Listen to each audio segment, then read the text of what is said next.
Asante. Baada ya dakika ni 31 bado ni mwendo wa saa 3 saa za Afrika Mashariki. Baada mimi nafahamika kama Coaches Uraia, hii ni Power Asubuhi. Pale katika mtandao wetu wa Facebook pale namuona journalist KR anasema kwamba hawafanyi poa kabisa. Nazungumzia hii story yetu ambayo tumeweza kuweka pale mtandaoni tukisema kwamba hatua ya hawa wa Afrika Kusini kuweza kuwafurusha wageni katika taifa lao. Kwa hivyo msikilizaji, tuweze kuangazia ile mengi ambao yameweza pia kuwakuta wale wa Kenya wenzetu ambao pia walikuwa wanaishi kule katika taifa hili la Afrika Kusini, na ni kwamba hapo jana serikali iliweza kudhibitisha kuwapokea Wakenya 26.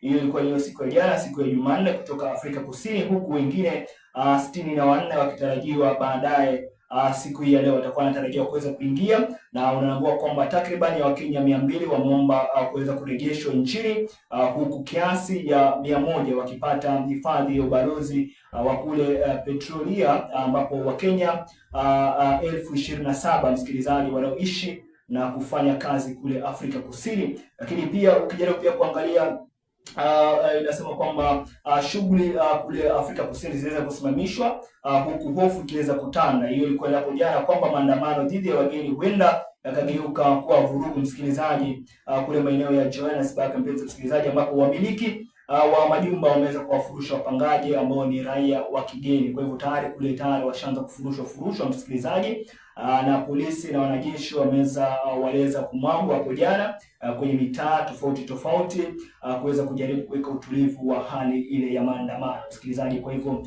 hizo ni baadhi ya zile za ndani ambazo zinazidi kujiri. Baadhi ya Wakenya tayari washakwisha kuweza kurejeshwa hapa nchini, na kuna wengine pia wanatafuta ubalozi pia waweze kusaidia, na kuna wengine pia wanatarajiwa waweze kurejeshwa hapa nchini Kenya, kwa sababu huenda maandamano haya yakazidi yakawa vurugu kule katika taifa hili la Afrika Kusini. Maana kule wanasema kwamba wageni wakienda kule wamekwenda kuchukua kazi zetu. They have come to take the jobs, au sio bana?